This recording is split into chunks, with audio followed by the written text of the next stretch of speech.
欢迎来到不上班 Out of Office， 我是倩，2所美国藤校毕业，曾经的企业高管，如今再也不上班。我是 Ella， 欧洲音乐名校毕业，自由的青年钢琴家，从来不上班。我们是2位成长足迹遍及世界4大洲的现代女性。在不上班这个播客中，我们期待和你探讨一切上班以外的世界。不上班，在充盈的精神世界里创造，在丰富的情感世界里热爱，在尽量健康的心理世界里生活。大家好，欢迎来到不上班 Out of Office， 我是 Ella， 我是倩。今天这一集我们想跟大家聊聊100种自由职业的可行性因为我们都不想上班确实有很多姐妹跟我们有很大的共鸣哈，就是希望即使是上班也可以找到这个上班之外的一个精神世界。这一集我们其实更想授人以渔吧，对吧？就是那个授之以渔什么？对，授之以渔，对吧？教人捕鱼。哎，对对对，就是说我们不是说把这个鱼有多好吃整天告诉大家啊，而是要教大家怎么样一起去捕鱼，跟大家一起讨论吧，分享一些在我们所看到的这个世界当中自由职业的乐趣、痛苦、可行性啊、经济回报等等啊，希望给大家提供一些灵感，也欢迎大家在评论区跟我们这个共同讨论，提供更多的这个数据点吧。对，这一期是比较干货的一期是，但不干哦。对，希望不干。是。那第一环节就是 Rapid Fire。准备好了吗？准备好了。如果不靠伴侣和存款等被动收入，你目前自由职业赚的钱每个月能不能养活自己？过去几个月不行，上年的第4季度是可以的。你呢？我是可以的。但是呢，要比较就是拮据的，勉勉强强是肯定不会死的。想买奢侈品是不可能的哈，旅游可能，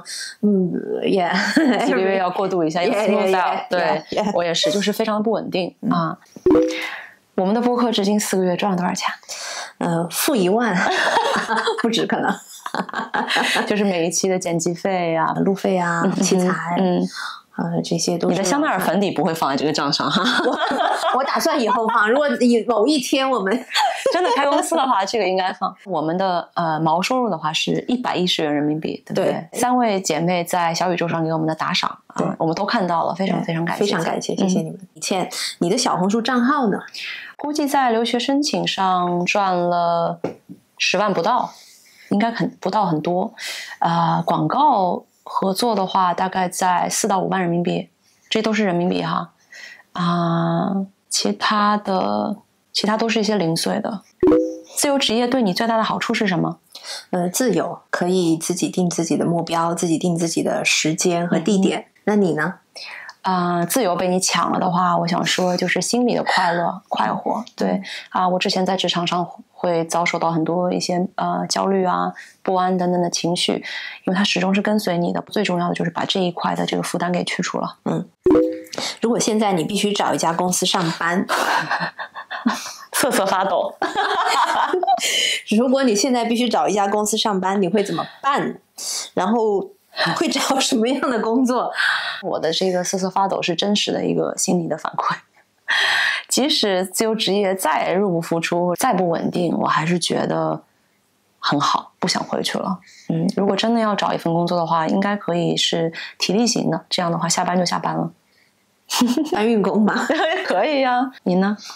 我是 unemployable。如果你可以拥有任何一项新技能，并将之用在你的自由职业上，你会希望是什么样的技能呢？我还是希望是音乐有关的。我可能会做那个 producer， 把音乐更大众化吧。我想让古典音乐受众范围是越来越广的。我其实正在努力，但是我不知道，我要听宇宙的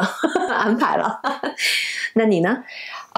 做了自由职业之后，我觉得一个比较大的让我觉得还需要改进的地方，就是我能够帮助到的人太有限了。因为像这个留学申请这样的工作，你1对1的话，我往往是帮到了一些这个已经非常优秀的或者说家里条件比较好的孩子。那么如果说有什么办法可以做一门自由职业，但同时又帮到很多的人 at scale， 就是有规模的，也欢迎大家给我一些想法。其实我有一个正在萌生的一个想法，就是希望把我自我挖掘的这样一个过程能够 standardize， 就是变成一个工具啊，这样的话不用这个每个人跟我约时间啊，像一个小程序。非常好的回答。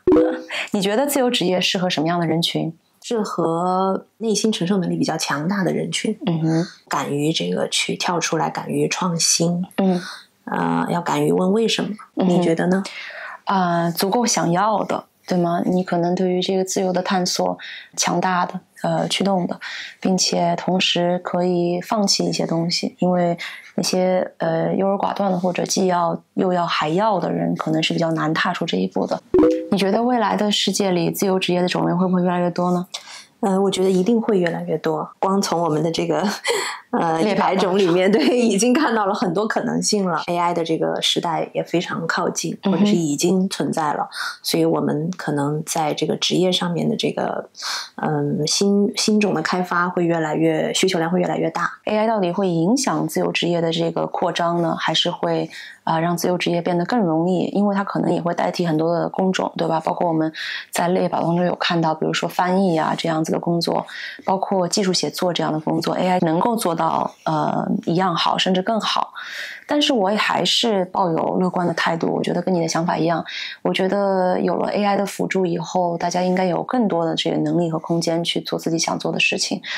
关键是可能那个职业的这个属性成分会低一些。如果说 AI 能够让我们全民都有一个 UBI Universal Basic Income， 就是每个人都有一个最低的这个收入保障，那我觉得大家的这个生活的幸福度一定也会更高。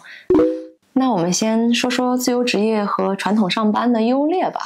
Ella， 你一辈子几乎都是自由职业哈，做过一些这个其他的零碎的工作，但不是那种传统的上班。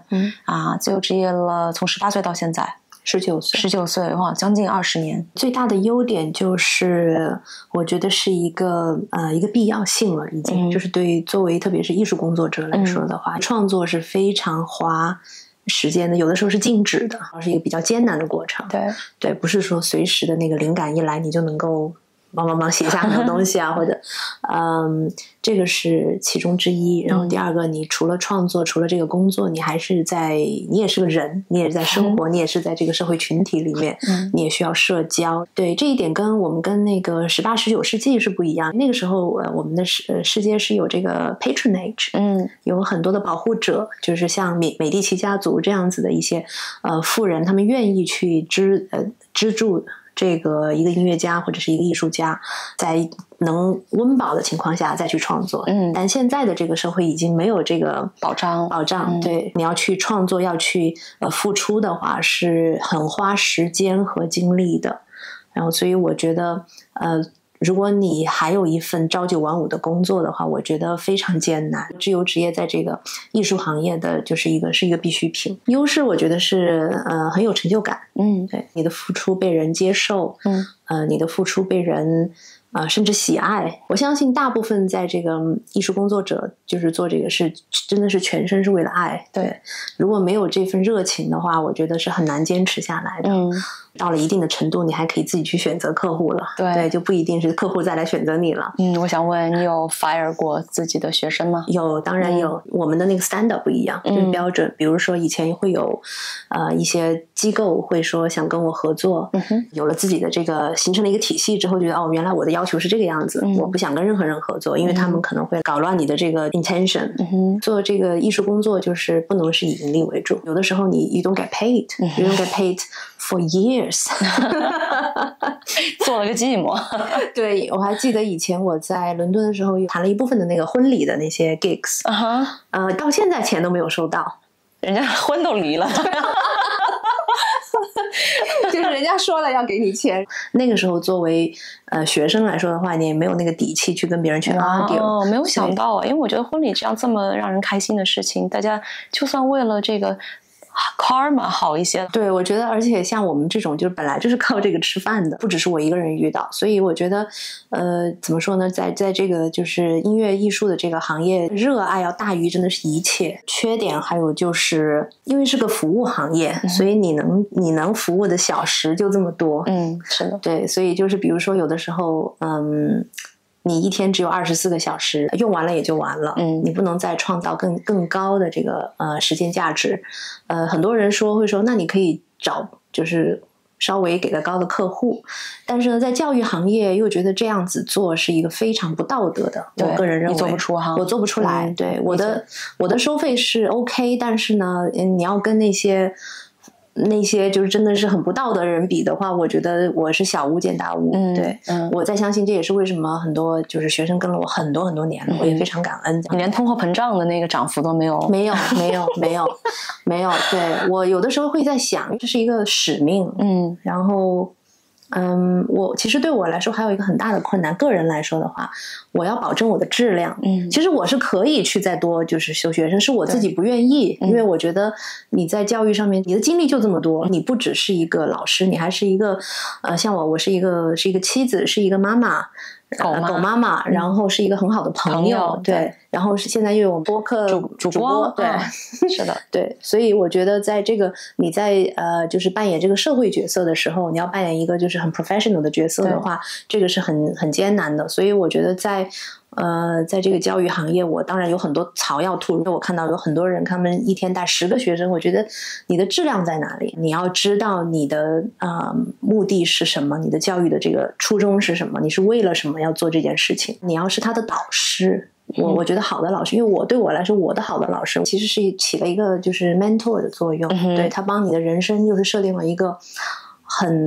很好的一个愿景，然后呢给你看了很大的一个世界，你还要作为他的导师的话，你的责任就更大了。而我又喜欢去做这样的事情，有的时候我还是他们的那个父母的心理咨询师，免费的。对，你也要为他排忧解难，因为毕竟就是你们这是关系的一部分。对，这是一个关系的，对，维持这个关系很难画哈。是，对，因为其实这种能量守恒的嘛，对吧？你其实付出了很多正能量，你吸收了一些负能量，势必会对你有影响。确实我觉得有很多与你相似的想法和共鸣，尽管我做自由职业只不过大半年的时间，并且与你的行业还不同，留学申请咨询可能是我个人的自由职业的道路当中最赚钱的一个吧，最 lucrative 的，也是我个人觉得很有成就感的一件事情。但是就像你说的，我绝对不会去过多的收学生，因为这个灵感是会被吸光的。比如说我和一个学生刚刚完成了这个对他的人生的探索，对他故事的这个挖掘，我再要去 go about my day， 再去做我自己的事情包括跟爱人相处，就会觉得有一种心里空空的感觉。那更不去说就再找一个学生接上去这个 back to back， 我不知道其他那些一整天收了很多学生的人是怎样做到的，中间有多少让我们无法就是道德上无法理解的事情哈。包括你说的很难去向学生开口说涨价，即使是正常的，或者说你绝对不可能去把一个收费比较低的学生踢掉，把这个位置换给一个收费可以更高的新学生，是做不到的。对，他的父母请你来帮他们做一些小小的这个心理咨询等等，你也不会有办法拒绝，对不对？所以这些都变成了你的一个附加的成本，尤其是自己的热爱为导向的自由职业，确实很难避免这个 creep。成本会越来越在你偷偷的不经意之间变高。但是呢，就像你刚刚说的，你有选择权，你可以拒绝任何影响你做初心的这些事情，比如说机构跟你的合作对我来说，如果有什么学生特别想要作假，或者说有一个学生我把他也 fire 了，但是和平的。因为我们的合作的模式实在是非常的不相符，我是一个需要空间、需要这个信任的一个mentor， 但是他呢是希望我可以给他一个项目计划表，好像是施工队要给他这个达到每一个小小的这个里程碑一样，我就觉得这个可能不是那么的匹配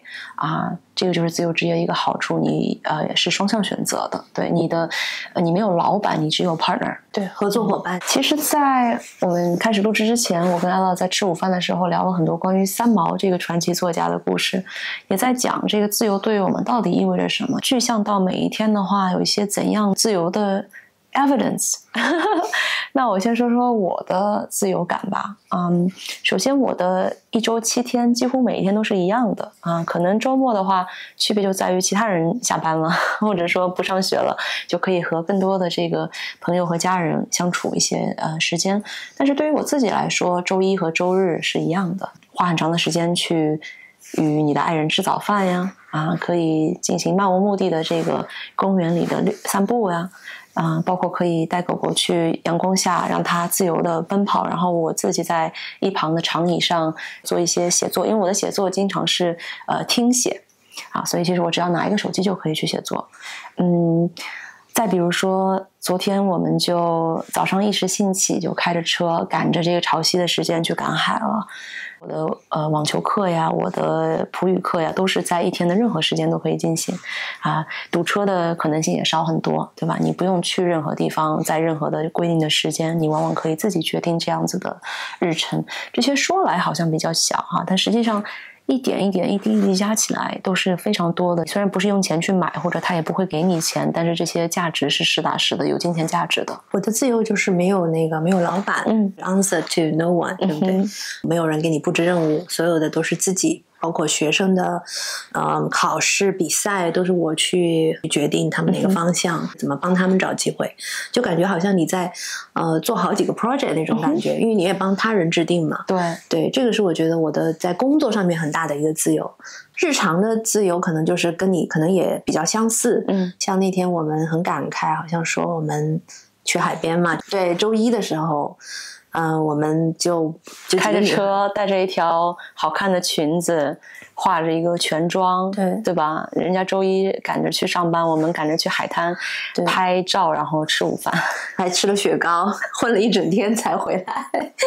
对，美其名曰是在工作，出外景，对，出外景，真的特别开心而且是和你这个非常喜欢相处的人在一起。这几天我在写书稿，让我感觉到这个毒性已经大到受不了的，就是裸辞之前的边缘的状态我在写那一段的时候，我至今还是有一些，不是说好像回到了那个时候，而是为那个时候的自己感到非常非常的难过。我对于那些在职场上所谓欺负我或者不给我好日子过的人，更多的是觉得同情，因为我觉得职场这个环境，包括资本主义这样一个系统，就是把我们本来好好的人，硬是要让我们这个 pit against each other， 这两个或者多方之间好像有一种利益的冲突一样。实际上在这个工作以外，这个利益冲突这是一个非常 artificial 的东西，是人造的东西，我们根本没有理由你让我不好过，我让你不好过。所以其实在自由职业当中，没有老板，也没有这种有毒的办公室文化，你与这个你的 partner 的合作，包括你学生的家长的合作，其实都是非常友好的，在你掌控之中的。但是也有很多人，其实对于他们来说，离开自己的工作去做自由职业，最大的一个担心点是，如果我自己做自己的事情，我会早上很晚起来或者整天追剧没有动力等等。Ella，你对于这个discipline， 就是自我的这个控制、管理、自律怎么看呢？在这个学乐器的孩子当中，就是特别是如果你把这个做成职业了的话，你的这个 discipline level 是很高的，因为你也知道每天你必须要练这么多小时的琴才能够有效果。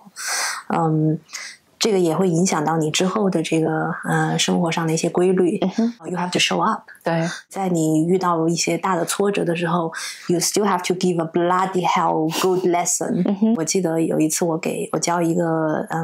4个人的一个小的那个 lecture。然后当时是我在人生非常痛苦的一个阶段，其中有一个学生是知道我发生什么事情，他说我一直就在想你在经历的东西，但是你完全没有收给我们。对对对，你不能把你自己的这个情绪带入，他们会觉得也会担忧你，也会被就是影响到。对。像今天就是有一个我的学生生病了，他得了甲流，一个10岁的男孩子。我看他无精打采的就趴在那里，我不想上课，妈妈，我很累。对，小男生我其实很心疼他，但是呢，既然他决定了上课，我说你决定了吗？他说决定了，然后我说那我就给了我自己一个 promise， 我说 I have to end this lesson in a very good note， 我必须要在这个它的结束的时候让他是开心的，然后这是我能给的一个 promise， 所以我就到最后他是笑着走的，而且我还不愿意下课，对自己都会感动到的，因为你觉得就他感染到你的这个力量，而且我们是隔着屏幕哈，yeah discipline， 所以其实对你来说，因为你的自由职业就是授课，也是有比较的确定的这个时间轴的哈。练琴本身给你和你的学生都灌注了这个 discipline， 天生就是学了这个以后，你一定会 discipline， 对不对？对，一定会有这个自律，一定会有非常长的这个专注度。那我这一边的自由职业呢，其实也是受一些外界的这个参数所影响，比如说你这学校的申请必须是有这个截止日期的，对吧？那我有一个学生确实其实申请的结果非常好啊，哈佛商学院、斯坦福商学院和沃顿全都拿到面试，最后顺利进了斯坦福。但是在申请的过程当中，真的是我其实也很严厉，我是一个很严厉的老师但是因为我的学生都是非常对自己高要求的，也不会觉得是一个落差很大的。因为在这个申请的这个最后关头哈，我觉得我跟他说，我说你最近我知道你状态不太好，刚刚分手，并且这个哈佛面试了没有进但是我们一定要把这个斯坦福的做好。我不管你工作上有多忙，你有多放不下，要不你就牺牲你的睡眠，要不你就想办法装病不去上班，在这1周之内放好优先级，要付出。对，所以其实有一些外界的这些参数也是让我觉得其实这个自己管自己做以后，这个 discipline 其实会更强劲，你会在意你自己的每一个小时的付出是不是有成果。1个小时的咨询，我在最后能够看到这个学生的收获实打实的，有些时候是他自己的快乐，有些时候是他的眼泪，真情流露。对，因为在这个写顶级的学校的申请的时候，你一定要对自己的这个 motivation， 你自己的动力、内在驱动力有很深的认识，才能够写得出真实的东西。当我有这样子的这种学生身上的这个 breakthrough 的时候，我就真的是起鸡皮疙瘩。我的工作是非常值得的，并且我的这个回报也是绝对 I deserve it， 我是值得这个回报的。其实我不知道 Ella 你还会不会有这样子的感受，我有点开不了口讲钱这件事情。就我可以很自信的告诉大家我对我自己工作能力的这个信心，但是如果要问到我钱，甚至包括就是对方没有迟迟没有付款，还是会觉得在钱这件事情上面，有的时候会有一种奇怪的不配得感，就会觉得收钱是件有点尴尬的事情，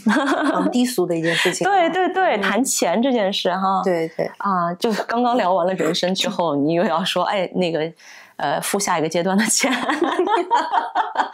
对，是挺难的。自由职业这一点，因为你的这个administration 都是自己去做嘛，对对对，催账什么的，对，所以我很喜欢我的家长是很准时付我款的，我非常感谢你们，省力省精神，对。但也有些就是他们会忘记我会去催。现在我脸皮会厚很多了，就是我也想让大家知道，就作为自由职业，真的我们是靠这个吃饭，就是你不付我款，不在准时的时间付我款的话，或者付我的这个额度的话，我会吃不起饭。你说的这一点哈，我感触非常深刻，因为就在几个小时之前，我收到了我清洁工阿姨的一条短信，她是周6来工作，但是今天是周1我确实是忘记了，但是在她发我短信的1个小时之前，我正好完成了付款，她没有看到我的这个钱款到账，她用了这个翻译软件但是这个用普语翻译成英语的时候会有一种命令感。赶紧他说I have bills to pay，你什么时候可以把钱打到然后我就说已经打过来了，今天之前肯定到了。对，我说不好意思，他说他也不好意思因为这是一个情感工作，对不对？ emotional labor， 你会觉得钱是放在或者是互相懂的，你会觉得对不对？ You get me, I get you。所以我有很多就是同行的朋友，他们真的是不提钱，就是让自己就是都已经尴尬到一个就是很窘迫的一个。我还算好的，我觉得我脸皮这个就是在这20年里面锻炼的比较。刚开始也是。你会怎么说呢？如果催账的话，我就会说我会给他们发一个提示，我说我提示就是你的课已经上完了，如果迟还不付的话，我就会再催第2次，如果再不付我就会打电话了。yeah， 所以你有专门的这么一句话，然后拷贝。对，我 copy 给所所有的人，对所有的家长，如果听这个，大家都知道，对，这是我催账的一个方法。对，不是真心催账，是真的是需要吃饭。小提琴搭档也是跟我说你不要不好意思，他说你也要吃饭的呀，你出去，他说这个空气是免费的，但其他都要钱。真的，包括我刚才说到的清洁工阿姨，其实也是一种自由职业。我的这个清洁工阿姨呢，她每个小时收8欧元，然后一次做4个小时，然后在我们家也是一个就是他做起来比较舒服的这样一个环境啊，所以其实他很开心。我就想到他的每小时的 hourly rate， 他的时薪和我在做咨询的时候的时薪，我的工作真的是他的几十倍的这个价值吗？或者说我怎么样去理解这个极大的这个一个 disconnect， 就是我的1个小时和他的1个小时居然差这么多，但是他给我的价值是非常大的，对吧？清洁阿姨来的时候我是非常的开心的，对，你走的时候你非常开心，对，是他给我的价值远远不止这一些。怎么样去化解我心中这样的矛盾呢？就是我值这么多钱吗？他是不是值更多的钱呢？我们应该要把钱和这个实际的价值带给我们的价值给区分开来，不要让它好像是并行的这个挂钩的2件事情。市场价这件事情，说实话，我就觉得，不要太把它当一回事儿。我有很多年轻一些的这个姐妹哈，经常会觉得心里这个坎儿过不去。我们在讨论 Stoicism 的时候也有讲到，就是她会觉得她的同学朋友可能跟她教育水平差不多，只不过选了一条不同的赛道，工资就是她的几倍。这个其实确实你很难 make sense of it， 对吧？就你很难去讲道理到底在哪里。我觉得是没有道理可讲的，大家只能去接受，就是说这个实际价值，你给社会造成的贡献呀，和你的所受到的这个 monetary 钱上面的这个价值是没有什么很大的这个挂钩的。不管你赚的多还是赚的少，我是这样子reconcile with myself， 自己和自己和解的。对，因为我做自由职业时间也不长，而且来了里斯本之后朋友也很多，我觉得社交几乎没有停过。我就想问问你哈，因为自由职业有一个很大的劣势，就是孤独感。因为你没有这样的一个同事圈你而且工作是在家里，你有没有这样子的体会，并且怎样看待这个孤独感呢？有很深刻的这个孤独感就是我特别羡慕有的时候，比如说很多人上班说我跟同事出去喝一杯然后我就同事是什么东西？对 ，peer 是什么东西的感觉？对我们因为我也不是做乐团的，因为我是独奏。现在我们俩是同事，我就很开心。对，怪不得你要 branch out， 否则的话你交不到朋友。因为你也需要有一个人帮你分享你的这种必须的，对你的 input 嘛，你的输入想要输出，而且是精神上的输出。但这个孤独感对于我来说，就自己要练琴，90%的时间都是一个人。但我觉得作为自由职业，就是你也需要有人 surrounding you， 就是在周围就是陪伴你，但是你又需要有孤独的这个过程哈。对，因为你就没办法静下心来思考嘛。还有一个孤独感，我觉得就是当你的这个在你的这个行业里面有了一定的要求，你可能做出了一定的名声之后，你的这个要求肯定是越来越高。当你发现身边的这个要求很低的话，你觉得是有一个很大的孤独感的，非常难受。甚至他们可能薪资要求开得比你高。对，就是比较黑心的那些，对我来说，我叫他们来料加工厂。非常的准确。对，我觉得中国的这个艺考还有就是这个艺术教育是一团糟，就跟金星老师说的一塌糊涂。我之前在深圳的这一段时间发现了大部分的那些滥竽充数。最恐怖的就是误人子弟。因为你耽误了的是他的一个，不仅是他的时间，他的钱，还有他的这个美好的这个对艺术本来的很好的一个心态，你把他就是硬生生的给夺走了，他可能几年以后再也不喜欢这个东西了。我有很多学生是来这边改很多毛病他们自己意识到毛病，但不知道毛病在哪里，你会很心痛，都不知道从何下手，你知道吗？在这种情况下，我的那个音乐学院的老师，我的一个教授跟我们上的一堂课当时有一个台湾的女孩子，然后呢她天赋非常好，但她从来不练琴。当时他就是混，想就是靠这个吃老本吧，老师就看不下去了，然后老师就在几个学生当中点名，就跟他说，他当时就是非常的，而且还很拽，他说大不了我就去教学生呗，他觉得这个老师就是会低一等级嘛，然后我的教授说了一句，你当老师 you're committing a crime 你在犯罪对，你在犯罪说得好说得好，对对，哇，你说的这两种孤独感非常的贴切哈，一个就是实际的这种你确实身边没有太多的合作的人，你除了你的客户还有你的这个家人 support network 以外，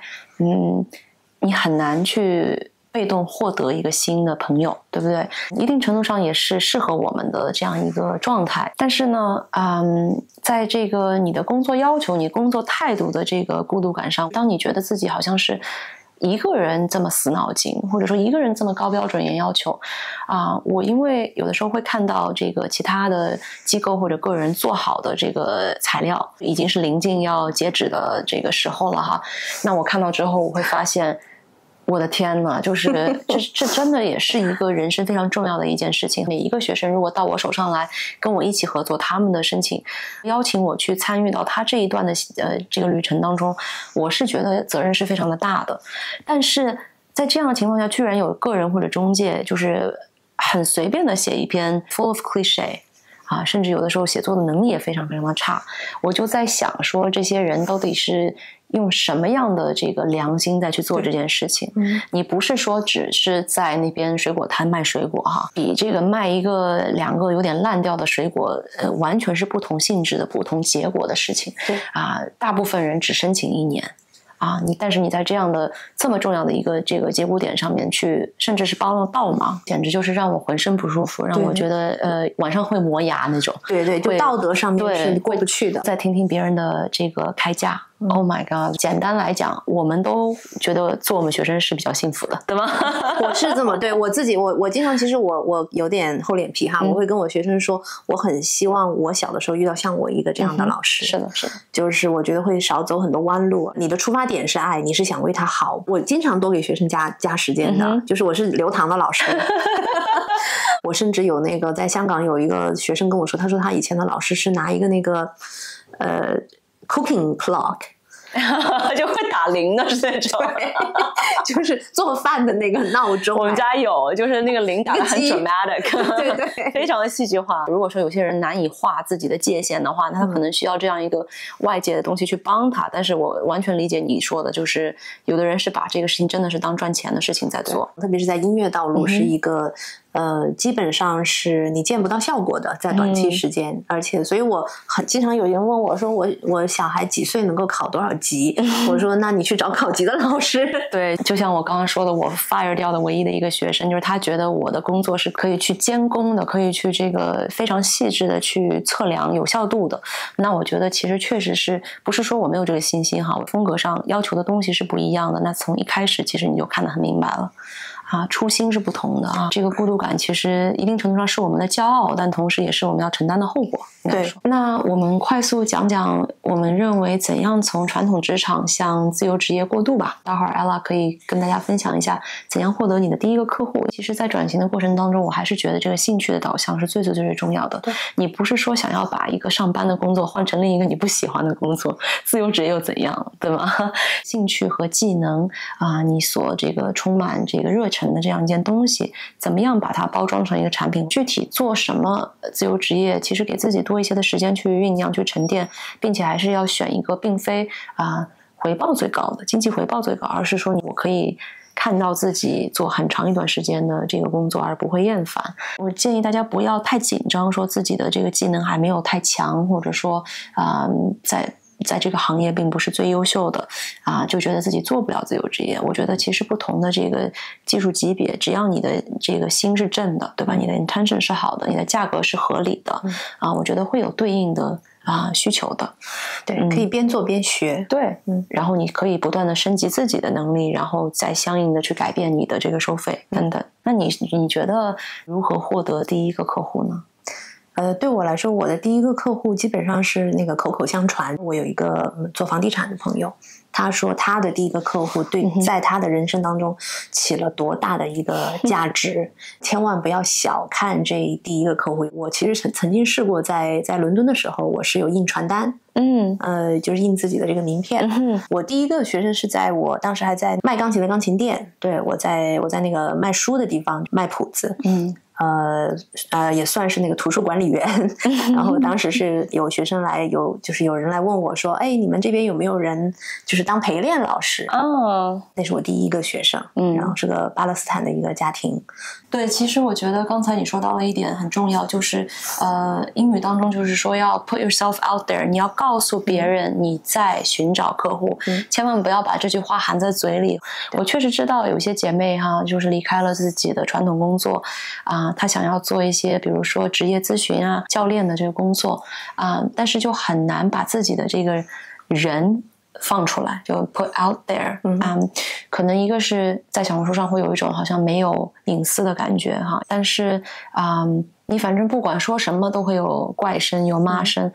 还不如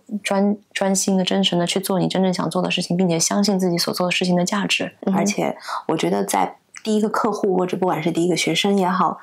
第一个客人也好，你的这个投入要相当大。一个招牌案例。对，而且还有就是我觉得不要羞愧于问你的第一个客户要第二个客户。对，就是我很多学生都是我跟他说，我说我确实最近很需要，很直接的把这个就是生活的一个窘迫让他们看到，然后他们会知道，然后他们如果当他意识到你的价值存在的话，他当然会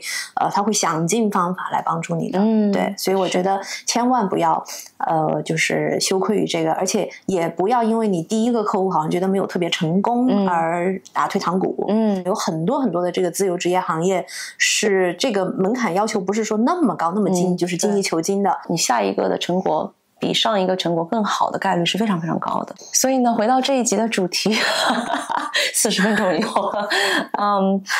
我请 ChatGPT 呢回答了我这样一个问题，一个假设的这个虚拟的情况哈。我是一位30岁的中国女性，本科教育背景，目前不想继续上班，想转型自由职业。针对我的背景，请给我100个常见的自由职业选择，最好呢按照潜在的经济回报给我由高到低排序。他确实也很快给了我这样100个自由职业的这个 list， 并且呢大致的是有可能的经济回报由高到低排序，只是作为一个参考，大家可以在notes 里面有看到详细的。那我们先通过这个自己身边的例子结合这个排名，我们来说说我们眼中的可行性怎么样？我呢就是教钢琴，然后教钢琴在这个100的列表里面是排第38，还挺靠前的。教钢琴的这个经济回报呢，我觉得是够用，只能说因为是服务行业，时间有限。对，但是呢，我觉得在这个如果你的这个生活标准不是说那种就是要很奢侈的一个标准，我觉得还是非常够用的。而且现在可以远程教了，对吧？对，你可以住在便宜一些的地方去教这个金贵一些地方的小孩。对，现在就是有了这个 AI 时代，也是一个非常好的，对，让我们有这个就是很多的工具是可以使用的。可行性打几星？我觉得可行性，如果你这个在这个上面有足够的经验和这个就是水平的话，我觉得是一个4 out of 5，5颗星里面占了4颗。我有一个留学辅导和一个职业教练2块，排名在22名吧。然后呢，算是半个作家吧，或者说1/4，因为我4个季度里面有1个季度在写作。那我觉得你写东西写得很好。作家是排名42名，就是说你要靠这个去赚钱有点难度哈。播客整个就没排上。没有。自媒体可能也比较新哈，在这个列表当中没有出现。但其实现在是一个非常常见的这个自由职业的选择。我自己觉得这个留学辅导和职业教练跟你的评判很相似，就是如果你有这样的能力，你确实是以挖掘故事、讲故事的能力特别强，结合一些你其他的，比如说写作技术包括对于学校的申请上面的认知，并且如果你本身是名校毕业的话，其实我看到的同行业的这个 peers 当中，感受好像可行性还是比较高的，也是5颗星中给4颗吧。再说说我身边有一个获得排名第1的这样一个自由职业，叫做软件开发软件开发猜都能猜到，对，猜都能猜到。但是呢，它能够火多久，大家就不知道了哈，因为这可能也是挺容易受 AI 给这个 disrupt 的影响的。那我这个初中高中的好朋友呢是个男生，老婆是美国人，所以他是获得了绿卡，他就很早就离开了这个职场，甚至把就是有很多钱他也不要了就直接就是我就是想走因为他是一个非常理想主义的人。那他现在呢大概的状态就是12个月当中有2到3个月是去给软件开发的做 consulting， 因为他的这个软件开发技术是非常非常强的，以前是几乎是这个 staff engineer，这2到3个月的收入呢就可以足够支撑他12个月的比较朴素平凡的生活，因为接下去的时间他全都花在了自己的一个激情项目上 passion project 上面。对，我们还有身边有一个朋友是摄影师，然后其实这个行业是挺 popular 的。最近我看他们的生活倒是非常的自在，而且让你非常的向往。我觉得比我自己的这个自由度，就是在那个照片上看起来要都是隔行如隔山嘛，对对对，就是都是一个围城。那摄影师呢，其实他在这个排名上面是位居21位。摄影师似乎生活是比较的怎么说呢，精彩哈，一直在外面采外景认识新的人也解决了这个所谓的孤独的问题。甚至他跟我说，有的时候这个来旅拍的客人很有钱富二代会请他一起去吃高档的餐厅，因为富二代也会寂寞嘛然后会带着他一起旅游等等，所以其实是有一些福利的。但是他也曾经被人就是拿了照片以后不付钱。摄影师他可能也有这样子的这个 spill over， 就是工作时间是这些，但是实际上先前的这个沟通包括后期的这个不断的来来回回你可能会造成你的时间上判断的这个严重的这个误差。所以有的时候你的一个这个单子很有可能这个时薪是非常非常的低的。碰到不好的这个客人的话身边还有认识一个葡萄牙当地的女孩子，她也很有意思，她是一个药剂师，业余做这个化妆师，主要是做婚礼，因为婚礼的钱比较好赚一些嘛。对那她的周末做婚礼也跟周中的这些工作不是那么的矛盾。但是呢，他也跟我说，他很希望离开这个工作，就一心去做化妆。但是因为葡萄牙你也知道，本身药剂师的这个工作工资也不会那么的高。如果说他的工资在1500欧元一个月的话，你可能你一个月接3个周末的单子就可以达到原来的这个收入，并且还可能更高，因为你的税可能会更有利。所以其实我觉得应该也是5星当中的4星吧。化妆其实还是比较容易学的。我倒是有一个反例子。说到这个，我在巴西的一个非常好的朋友，他是一个歌唱家。他是在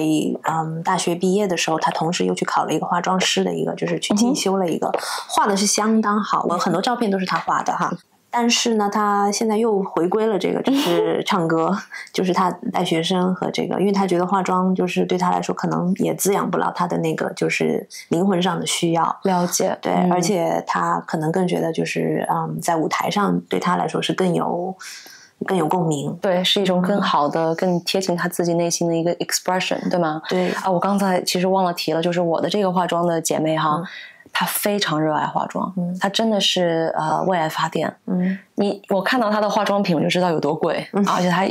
每天要去清洗刷子包括去替换这个化妆品包括她自己的这个自媒体做的内容质量是非常非常的高。她其实是有很大的这个爱好成分在，才能够让他坚持做下来，并且能够做得这么的开心业余的婚礼化妆呢是排名第88，在我们的这个 ChatGPT 列表上。有点低对，我来讲一个关于这个演员的一个例子。我身边有一个朋友，他是演员排名多少？演员排名41，怎么这么低呢？这可能不包括好莱坞。对，可能平均到1年，对吧？因为有的时候你会空档嘛。他其实是个群众演员，他是在伦敦的这个群众演员给的还是挺高的。除了他给你一个那个，他说大概一天的那个是200磅的，就是你出现一下就200磅，他就拍了一个你的可能背影或者怎么样子。那关键还有一个好处是很好喝的酒，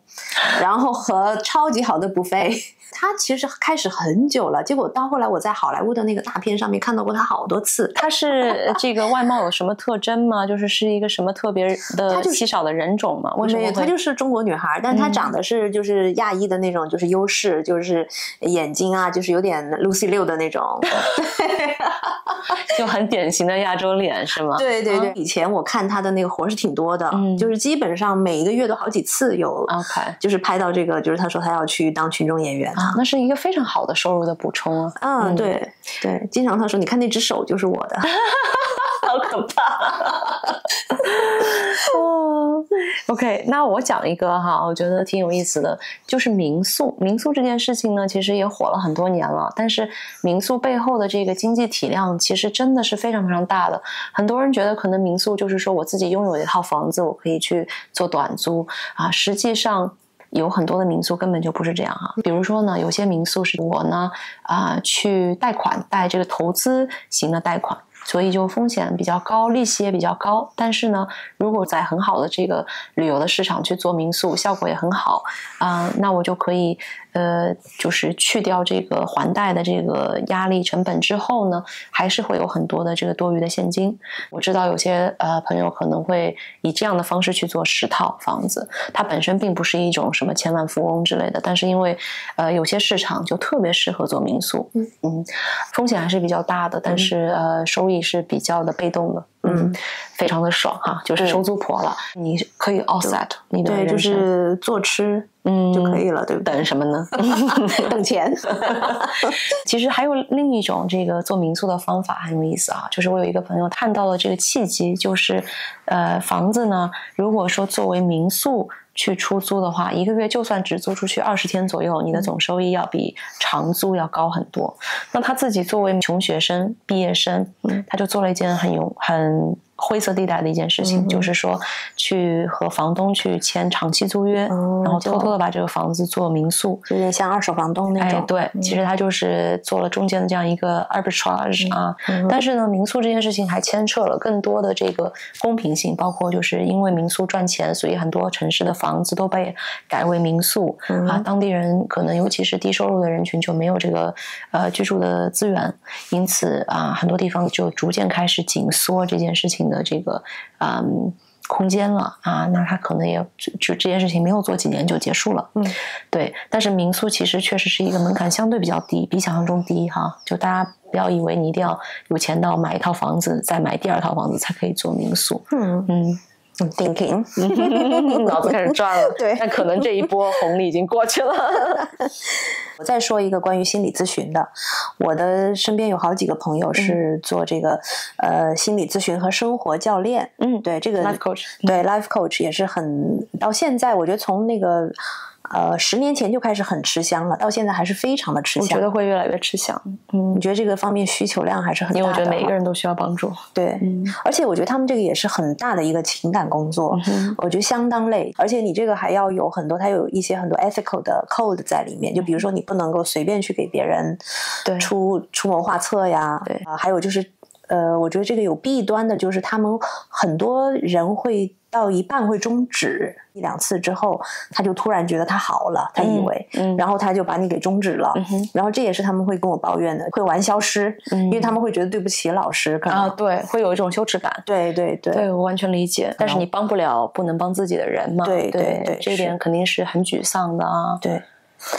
这个在排名47，有点靠后。对，其实我们觉得潜力是非常大的。对，因为我觉得就像你说的，很多人是需要这个帮助，而且以后的这个 accessibility 也会越来越高。就是现在已经上升到网站上面都可以去约这个。对，平台上，对，我就是个人的咨询是平台上远程的，我的伴侣咨询是 in person 的，可以给大家一些参考吧。个人的话，国内的这个咨询师因为是远程的，大家成本都低一些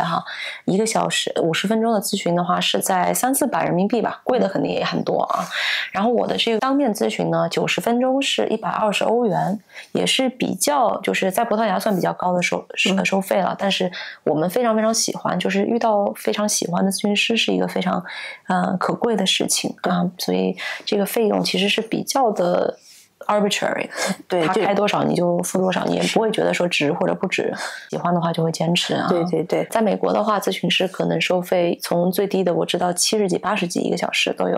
啊，最高的不封顶。不封顶的。对，我曾经有想去找一个非常有名的咨询师，他在 TED 上面很有名，我很喜欢他的书，然后但是他1个小时是650美金，而且排不上。那房产经纪其实我觉得也是一个很有意思的自由职业哈，Selling Sunset 啊，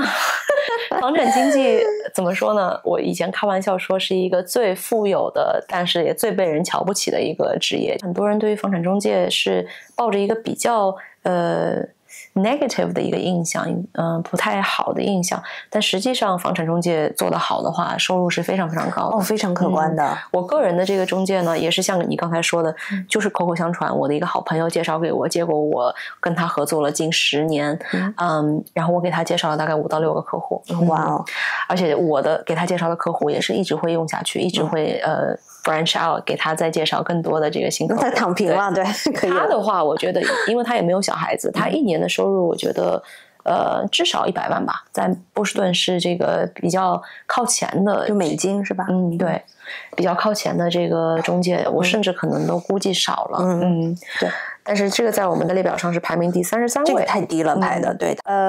我有几个朋友是做美容美发的，就是看你的那个级别，就比如说有的是在时装周需要的这些，就是稍微有一点名气的，他们自己的这个 Instagram 啊，自己的这个 social network 做的比较好，比较有名的项目来请你的话，你的这个收费肯定会比普通的要高很多。然后认识的这个圈子也会越来越广。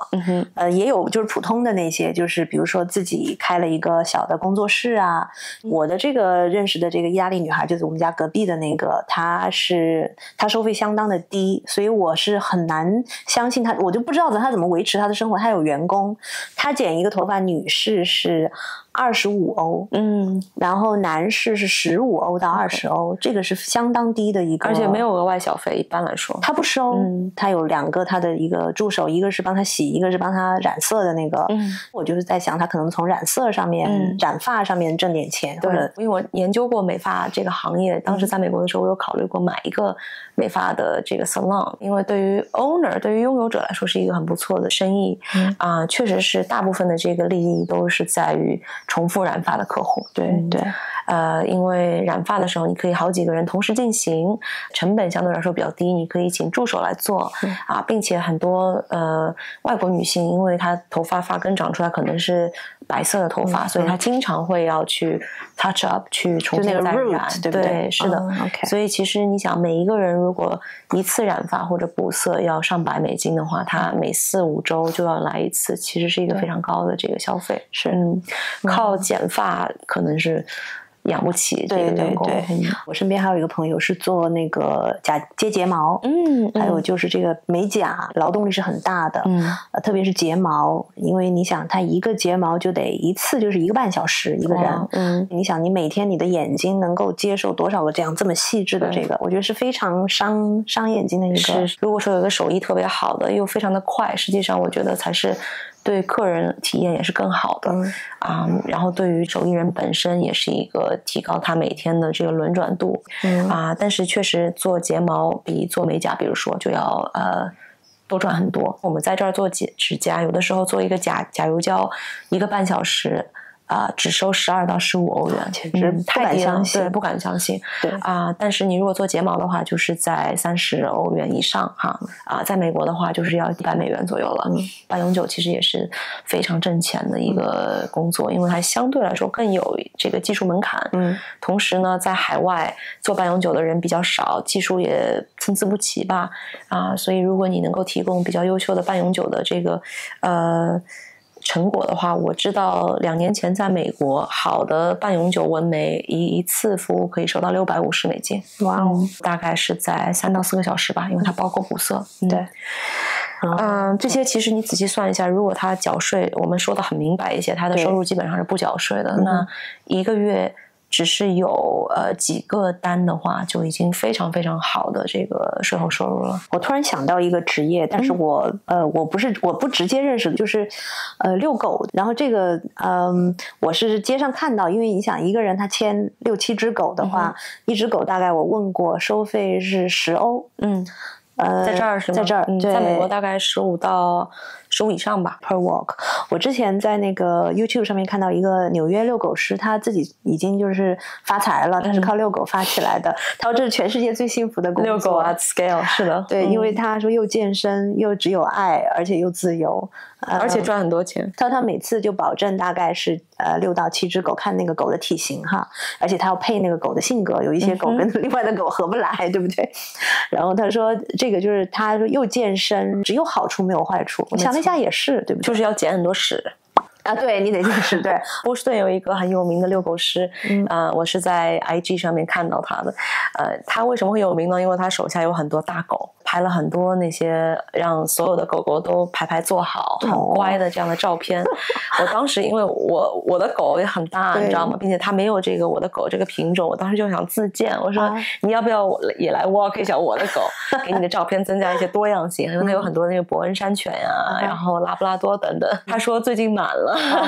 对，而且说实话，这个钱我也是觉得很贵的。其实如果你每天都付一次的话，其实很快就really add up。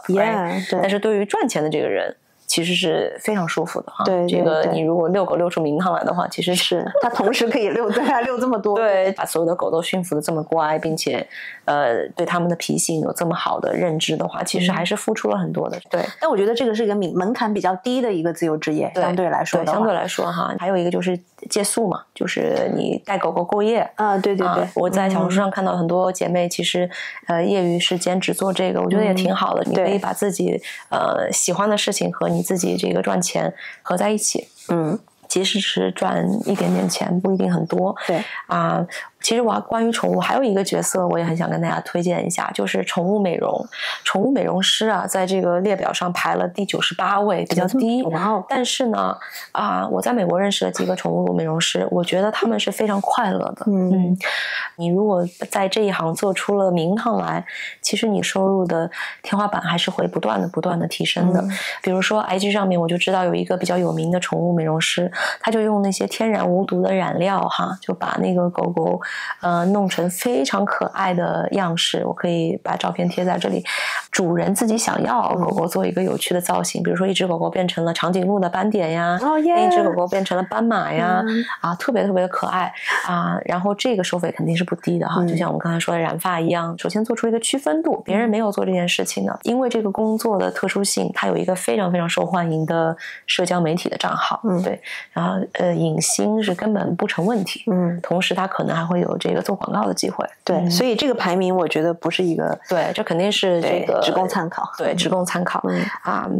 当然呢，还有一个就是，我相信一定有朋友心里在想，有一个这个 survivorship bias， 就是说我们所看到的这些都是成功的案例，那是因为失败的案例都已经被淘汰了。但是呢，我也希望大家可以有一点信心吧。我觉得其实自由职业没有大家想象中这么的难，跨出这一步其实是最难的。对，对，视频制作编辑很明显嘛，我们在如今自媒体非常非常火爆的时代缺口是非常的大的。而且我自己做过视频，我知道这个门槛并不是那么的高当然你要做得好，你要有这样子的 sense 还是需要一些天赋。对，我们就觉得遇到了我们的这个经常会点名的 James 就是很幸福很幸运。对他是一个这个设计出身的建筑师出身的非常有天赋的男孩子，所以其实我觉得能够碰到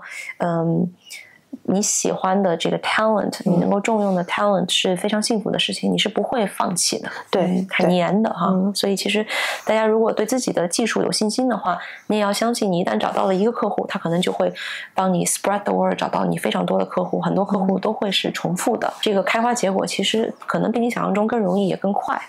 总结一下，怎么样去思考这个自由职业所有可能性的这个集合呢？这个自由职业是一个非常非常广泛的一个 universe。我想把大概的这个框架呢分成是卖服务和卖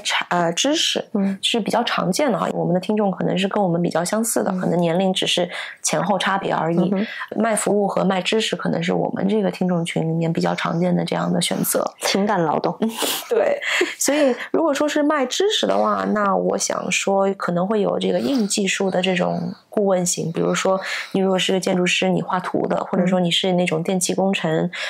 水利工程等等，你能够给大家提供这个顾问的服务，包括还有一些跟电子技术相关的，比如说网络安全比如说 AI 之类的。那么卖知识的另外一种呢，就是相对来说稍微软那么一点点的这个 expertise， 比如说SEO 就 Search Engine Optimization， 就是其实是营销的一种吧。谁能够帮你把 SEO 做好，其实价值是非常非常大的。搜索引擎的这个最优化，然后包括人力资源的这个咨询，比如说我其实有一个客户，他是想要我帮忙去招人，因为招人其实是很多企业无法成长、无法发展的一个最大的瓶颈，所以稍微软一些的这个能力和技术也是可以就是出售你。就像你这样，你是属于很就是我很软，不是你的那个横跨面很大，对对对，所以你做什么像 consultancy 这种顾问呢，是非常就是对你来说应该是很容易的。如果大家在这方面有就是像倩同样的背景的话，如果想从这个传统职业里面跳出来的话，这个也是可以考虑的。对，其实像我这样子的背景的人呢，往往会有一种这样的顾虑，就是你好像什么东西都懂一些，但是又不知道哪一点就是特别突出，他就觉得我好像没有什么技能可以拿出来卖的。这些各种的这个 miscellaneous 这种技能加在一起，你还是一个非常全面的这样一个可以给别人提供帮助，甚至只是做一个 sounding board 一个回音板也是很有价值的。对，所以其实第二点就是说卖服务嘛，当中其实有很多的这种就是综合技能型。我可能不是任何方面的一个专家，但是我就是可以在比如说职业咨询人生教练包括这个留学的申请辅导等等，这样一个比较需要广泛的阅历和见解和这个成熟度的，在这样的地方我可以有我的市场综合技能，还有房产中介就是一个比较综合性的一个技能包括民宿，其实你要管理，你要去运营，这些都不是说非常轻松就能做到的。是的，但是呢，可能会跟你的以前那个传统的这个工作的性质是不一样，因为最累的其实是大脑的累对对，或者是心累，灵魂上的这个劳累，那种停不下来。自由职业的时候，你的这个顾虑可能会换了一批但是对你的 harm 我觉得会小很多，因为说到底还是自己选择。对，除了综合技能，肯定还有单项技能嘛，比如说 Ella 你就是很明显的一个这个钢琴老师，对吧？包括我的普语老师，包括化妆师、摄影师、视频编辑、健身教练宠物美容等等甚至艺术家，还有各类蓝领，其实都是单项技能为主的自由职业。但是也是有些职业其实是非常非常吃香的在美国的这个水管工、电工等等，真的是骑在别人头上。简直对他你没办法，你就是需要他就要 charge 你在那一刻，看他们脸色，是的，那一刻他就要 charge。当你水漏的时候，他来要收多少就是多少。对，你就看到跟看到恩人一样去被他对，你能够打到任何一个电话，他说我现在可以来，就已经谢天谢地了。对，所以在这样子的这个地位，他是非常占优势的大家也尽量可以去往这个方向想，有什么样子的工作是别人特别需要的。对，最后说说我们觉得门槛可能最低的自由职业的选择，我觉得第一个就应该说自媒体吧。因为是谁有一个手机，理论上来说都可以做自媒体。对，而且不同的人设，你可能都会有自己专属的市场。我们的这个账号可能只能吸引就是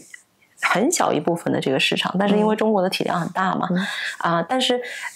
每个人可以有自己的很受欢迎、很能够引起情感共鸣的这个自媒体的市场所在，所以这也是为什么自媒体其实是一个非常的民主的这样一个地方。对，相对来说门槛低不仅仅是技术门槛低，还有就是金钱的这个投入像那个剪片人就是这个门槛也是相对来说不是特别高，你可以就是去自己培训一下自己，上一些网上的课，对，然后拿着自己的这个设备就可以开始试验了。对，宠物激素也相对来说是比较低门槛的。当然这个可能的风险也是有因为这毕竟是大家狗主人非常重视的这样一个obligation， 万一出了一些争论或者一些意外啊，一些意外，对，其实可能的这个责任是非常大的。对，对这个，所以你应该是不会做这件事情的，对吧？我不会，对我可能不想把那个还给别人了，也是另外一个烦恼了。对，还有包括其实最近火了几年的这样什么大学生毕业去摆摊呐，一定的噱头是存在的哈，但是其实我觉得背后传达的，包括他所获得的这种共鸣和吸引这个眼球的能力，也说明了其实我们想要看到这样子这个跨界的可能性，对吧？就是什么时候可以来个大洗牌，让我们所有的这个工种都能够得到一样的重视和尊重我觉得其实是我个人很希望看到的事情，对，而不是说自由职业当中，其实你看这个列表，2年前的我如果去翻这样一个列表，我一定会觉得说没有几个是我看得上的。现在我会觉得劳动真的是都是非常有价值的，对我会希望报酬会更公平，会更这个与本身的价值挂钩，但是目前的这个市场是比较难以达到。我在想在做自由职业，如果就是社会给予一定的就是支持的话，或者有一个系统能够让我们觉得有安全感，一个保障或者保险UBI 嘛，对，UBI 呀。